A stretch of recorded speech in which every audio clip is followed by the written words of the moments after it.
Vasudevaya. Om Namo Bhagavate Vasudevaya.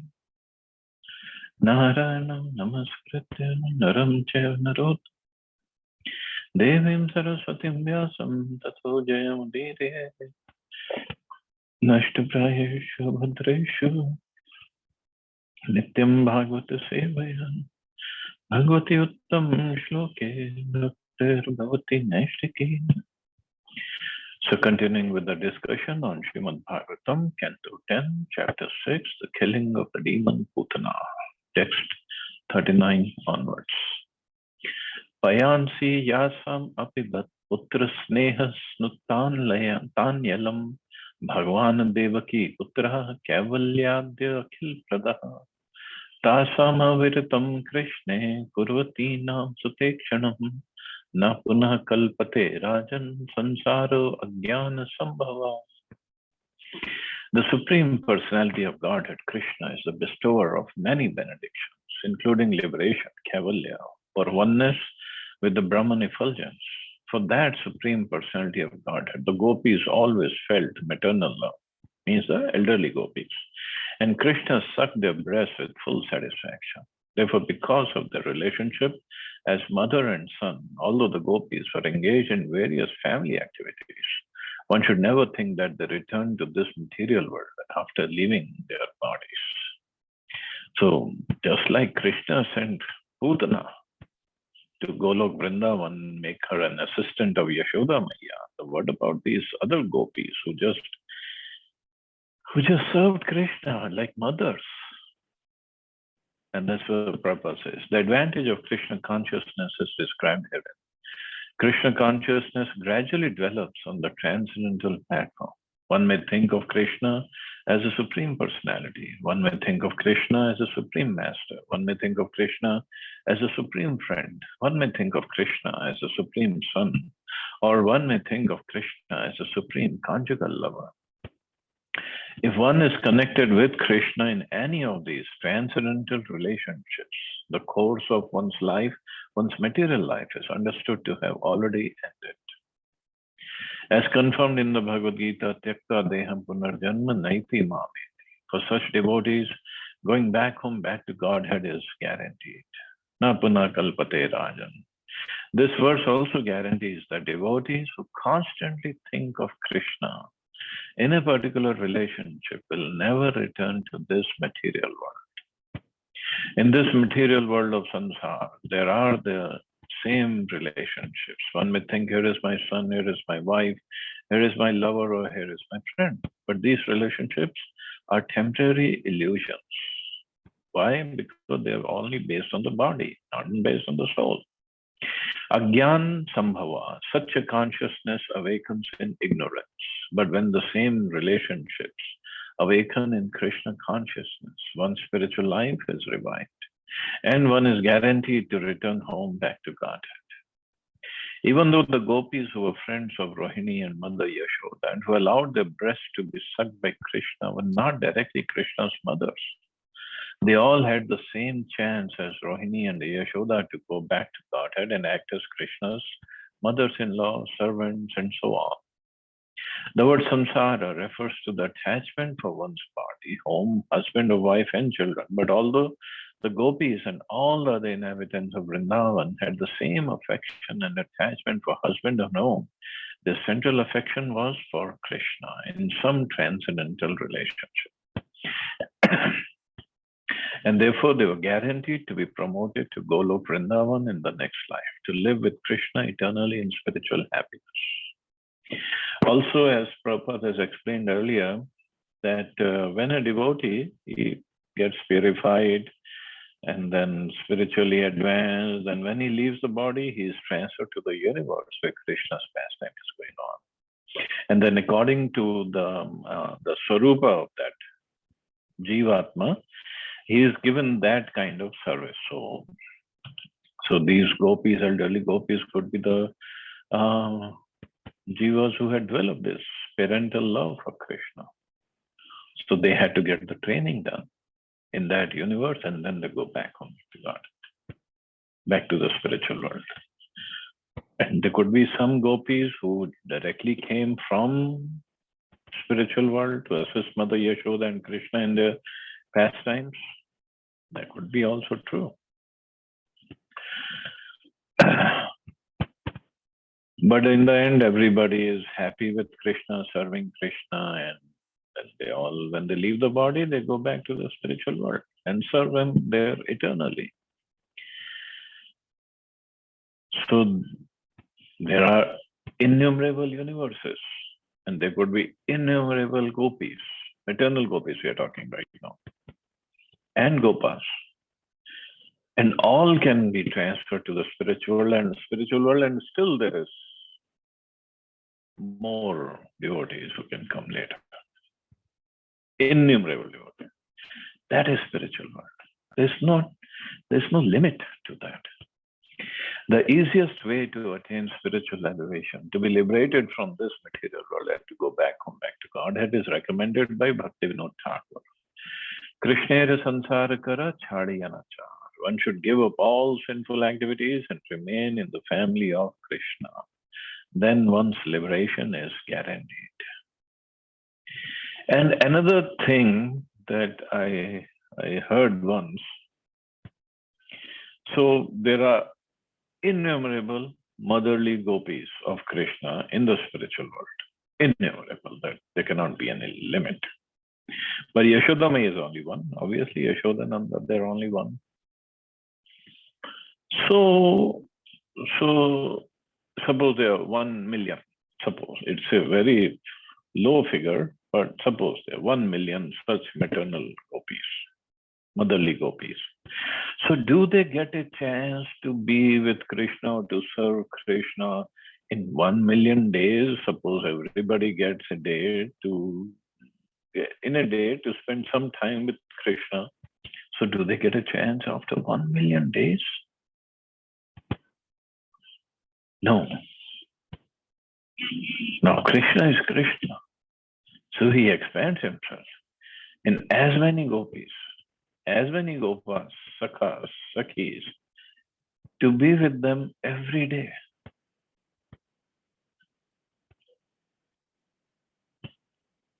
But nobody realizes that everybody, they all think Krishna is only with me. Just like he expanded himself in the Ras Leela. When we get to that chapter, when the Ras Leela was going on and there were trillions of gopis Krishna was doing Ras with, in the center it was Radha and Krishna, but in the circle, there were trillions and trillions. And Krishna expanded himself into the middle of each and every gopi, and every gopi thought Krishna is dancing with me only. That's amazing pastime. But this is how he reciprocates with every single devotee. Kat dhumasya saurabhyam avagnaya vrajokasa kimidam kut eveti vadantu vrajam ayuyu. Upon smelling the fragrance of the smoke emanating from Putna's burning body, many inhabitants of Rajbhumi in distant places were astonished. Where is this fragrance coming from? They asked. Thus they went to the spot where Putna's body was being burnt. The aroma of the smoke emanating from a burning fire is not always very favorable. Therefore, upon smelling such a wonderful fragrance, the inhabitants of Raja were astonished. And so much of fragrance and so much of smoke was coming. It was a huge body. Te tatra varnitam gope putna gamanadikam shrutva tannidhanam swasti shishosh chasan suvismitaha. When the inhabitants of Raja who had come from distant places heard the whole story of how Putna had come and then been killed by Krishna, they were certainly astonished, and they offered their obeisances to the child for his wonderful deed of killing Putna. Nanda Maharaj, of course, was very much obliged to Vasudeva, who had foreseen the incident, and simply thanked him, thinking how wonderful Vasudeva. Nanda Swaputram Adaya Pretyagatam Udarati Murdhanyopagnaya Paramam Mudam Leve Kurudvaha. O Maharaj Parikshit, best of the Kurus, Nanda Maharaj was very liberal and simple. He immediately took his son Krishna on his lap as if Krishna had returned from death, and by formally smelling his son's head, Nanda Maharaj undoubtedly enjoyed transcendental bliss. Nand Maharaj could not understand how the inhabitants of his house had allowed Putna to enter the house. Nor could he imagine the gravity of the situation. He did not understand that Krishna had wanted to kill Putna and that his pastimes were performed by Yogamaya. Nand Maharaj simply thought that someone had entered his house and created havoc. This was Nand Maharaj's simplicity. And then he's smelling his son's head and enjoying that everything is okay. Ya etat putana moksham Krishnasyarabhakam adbhutam shrunuyat shradaya martyo govinde lavade ratim. Any person who hears with faith and devotion about Krishna, the Supreme Personality of Godhead, killed Putna, and who thus invests his hearing in such childhood pastimes of Krishna, certainly attains attachment for Govinda, the Supreme Original Person. The incident in which the great witch attempted to kill the child but was killed herself is certainly wonderful. Therefore, this verse uses the word adbhutam, meaning especially wonderful. Krishna has left us many wonderful narrations about him.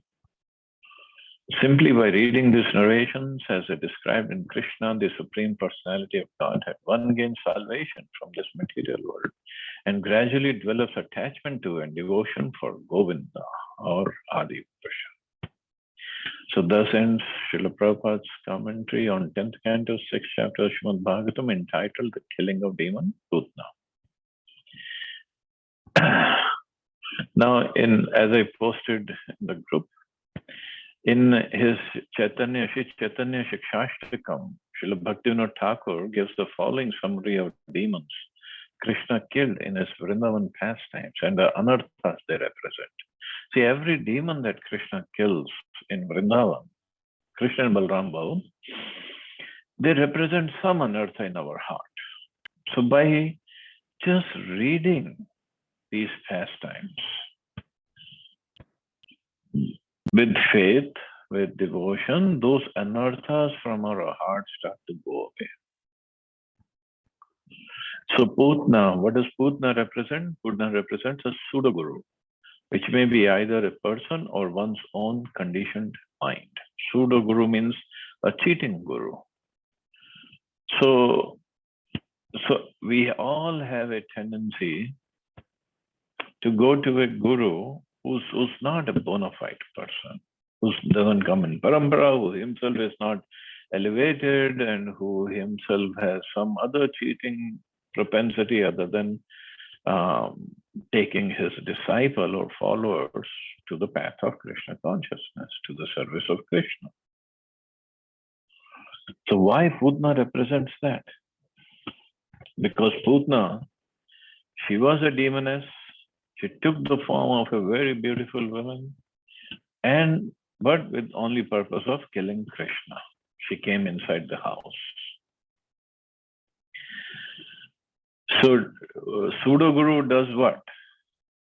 He looks like a guru, looks like a real guru, but he comes in our life, he or she, whatever, he comes in our life with only intentions of killing our Krishna consciousness or not letting it develop. So that tendency or that pseudo-guru represent it just goes away. Even the anartha or our propensity to even going for a pseudo-guru goes away if we study this killing of Putna by Krishna, this chapter again and again. Or our conditioned mind is also like that. It takes us away from a real guru to a false guru. Of course, Prabhupada in one lecture, he said, not lecture, it a conversation I heard bigger. He said, if a guru is false, he cannot be guru. He's a cheater, cannot be guru. Guru cannot be false. So he's just a cheater. So all those anarthas, even our conditioned mind will come in on the right track if we just read and hear this story of Krishna killing Putana. It's so powerful. So as we go further, we'll study about different demons and we'll discuss more about all the anarthas they represent. So thus ends the 6th chapter. We can start the 7th chapter, the killing of the demon Trinavrata. But before Trinavrata, Krishna killed another demon. Shri Raja Vacha, Yena Yenavatarena Bhagwan Haririshvara Karoti Karma Karana Ramyani Mano Gyani Chana Prabhu. Yachranvato Apatyar Atir Vritrishna Satyam Cha Shuddhyati Achirena Punsaha Bhaktir Haro Tat Purushe Cha Sakyam Tadeva Haram Vadmanyase Cheta. King Parikshit said, My Lord Shukdev Goswami, all the various activities exhibited by the incarnations of the Supreme Personality of Godhead are certainly pleasing to the ear and to the mind. Simply by one's hearing of these activities, the dirty things in one's mind immediately vanish. Generally, we are reluctant to hear about the activities of the Lord. But Krishna's childhood activities are so attractive that they are automatically pleasing to the mind and ear. Thus, one's attachment for hearing about material things, which is a root cause of material existence, vanishes.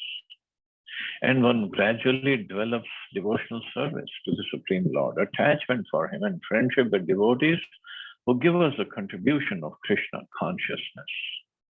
If you think it fitting, kindly speak about those activities of the Lord. See, the humility of Maharaj Parikshit. If you think it's fitting, means if you think I'm qualified, kindly tell more about those activities. As stated in Prem Vivarta is a book written by Jagadanand Pandit, a devotee of Chaitanya Mahaprabhu. Krishna Bahirmukha Haya Bhogavansha Kare, Nikatastha Maya Tare, Jhapatiya Kare. Our material existence is Maya, or illusion, in which we desire different varieties of material enjoyment and therefore change to different varieties of bodies. Asannapi Klesha Dasate. As long as we have these temporary bodies, they give us many varieties of tribulation. Adhyatmik, Adhibhautik, and Adhidavik. This is a root cause of all suffering, but this root cause of suffering can be removed by revival of our Krishna consciousness. All the Vedic literatures presented by Vyasadeva and other great sages are therefore intended to revive our Krishna consciousness, which begins to revive with Shravan and Kirtanam. Shravanavatam Svakatha Krishna, Srimad Bhagavatam and other Vedic literatures exist simply to give us a chance to hear about Krishna. Krishna has different avatars or incarnations, all of which are wonderful and which arouse one's inquisitiveness. But generally, such avatars as Matsya, Kurma, and Varaha are not as attractive as Krishna. First of all, however, we have no attraction for hearing about Krishna, and this is a root cause of our suffering, because we want to hear about tons and tons of other things. Sports and politics and this and that. We want to hear movies, movie stars, but not about Krishna.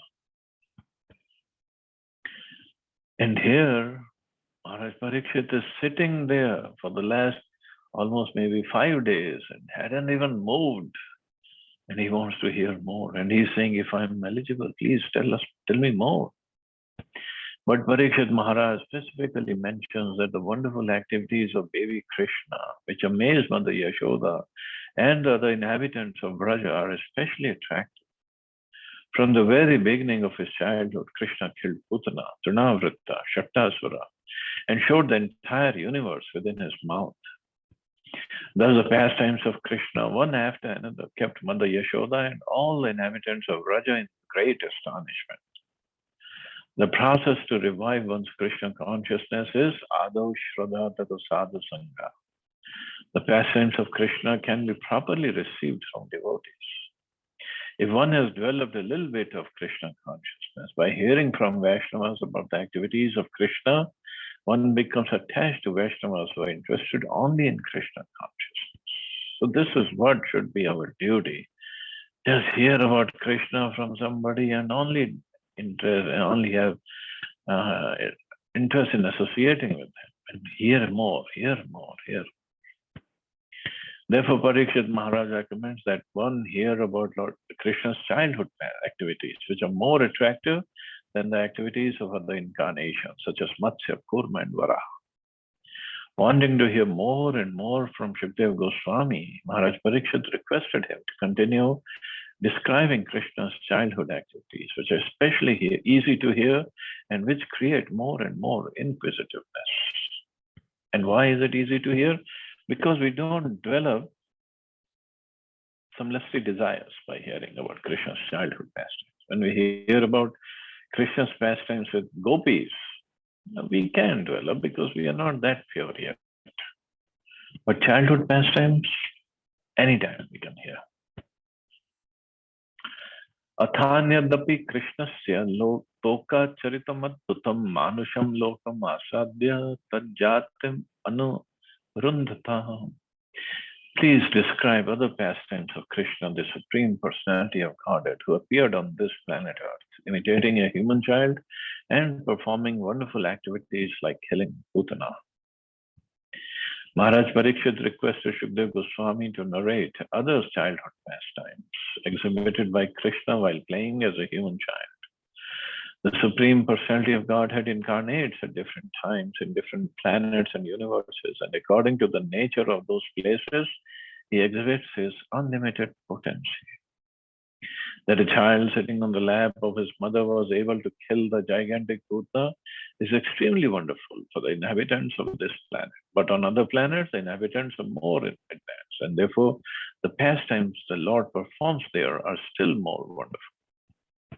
Krishna's appearance on this planet like a human being makes us more fortunate than the demigods in the higher planets. And therefore, Maharaj Parikshit was very much interested in hearing about it.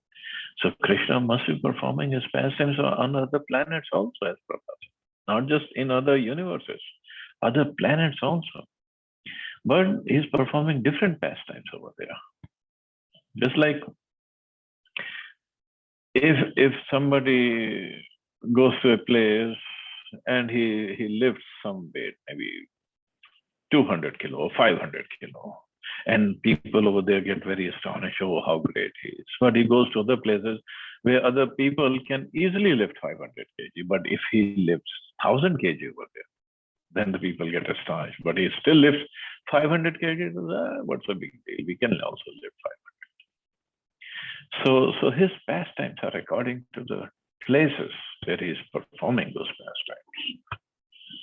But pastimes on earth, and especially the baby Krishna pastimes, are so astonishing. Okay, so Shukdev Goswami is telling more. Shri Shukavacha, Kadachit Otha Nik Kotu Kaplave, Janmarksha Yoge Samveta Yoshitam, Vaditra Gita Dvija Mantra Vacha Kasha, Chakara Sunor Abhishechanam Sati. Shukdev Goswami said, when Mother Yashoda's baby was slanting his body to attempt to rise and turn around, this attempt was observed by a Vedic ceremony. In such a ceremony called Uttan, which is performed when a child is due to leave the house for the first time, the child is properly bathed. Just after Krishna turned 3 months old, Mother Yashoda celebrated this ceremony with other women of the neighborhood. On that day, there was a conjunction of the moon with the constellation Rohini. As the Brahmins joined by chanting Vedic hymns and professional musicians also took part, this great ceremony was observed by Mother Yashoda. So Krishna started to turn. Babies, pretty sure parents who have babies, they have this experience. When the baby start to turn on his own, then just, I know, very auspiciousness, and everybody is happy that the baby is growing nicely. And this is what happened, and it's called Uttan or Uttan. Uttan looks like Uttan ceremony. See, everything in Vedic system, everything is ceremony over there. Everything is a festival.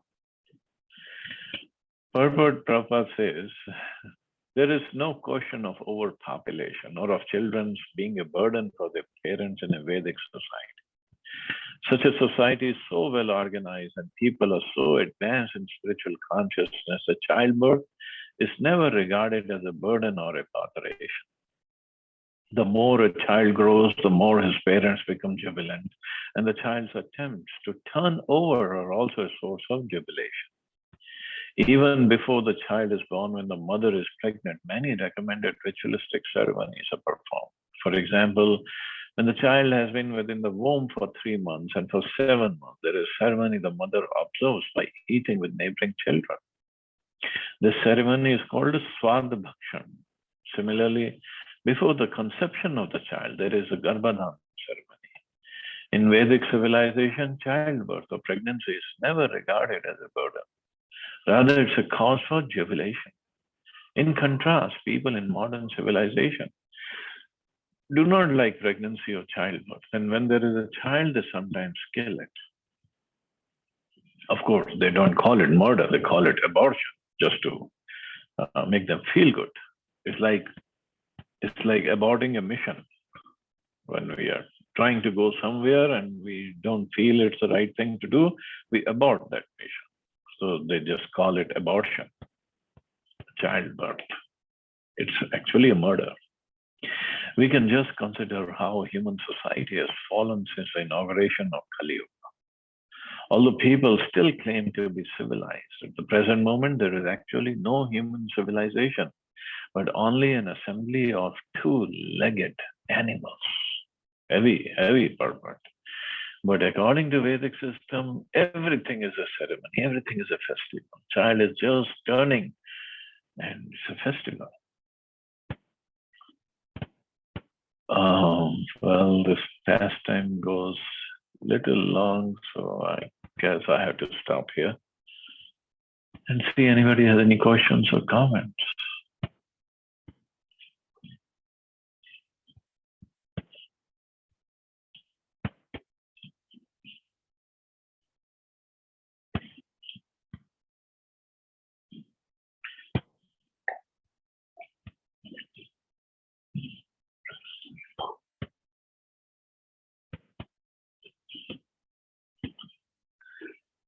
Okay, so you all have a safe and wonderful day. Hare Krishna. Jai Srila Prabhupada.